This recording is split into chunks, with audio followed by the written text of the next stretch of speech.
আজকে এনটিভির এই শুভ জন্মদিনে আমি বরিশাল সিটি কর্পোরেশনের পক্ষ থেকে এবং বরিশালের নাগরিকদের পক্ষ থেকে জানাই শুভেচ্ছা, অভিনন্দন।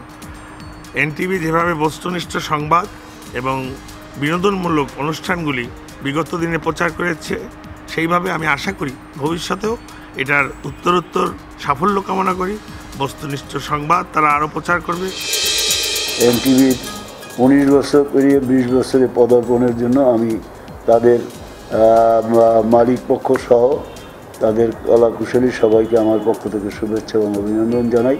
আমি মনে করি যে তারা আরও ভালোভাবে যাতে বস্তুনিষ্ঠ সংবাদ পরিবেশন এবং বিভিন্ন বাস্তবভিত্তিক যে সমস্ত অনুষ্ঠানগুলো দর্শক মুগ্ধ হয়, সেই সমস্ত অনুষ্ঠানগুলো যদি করে তাহলে আরও এনটিভির দর্শক বাড়বে এবং মানুষ এনটিভির প্রোগ্রাম দেখার জন্য আগ্রহ প্রকাশ করবে।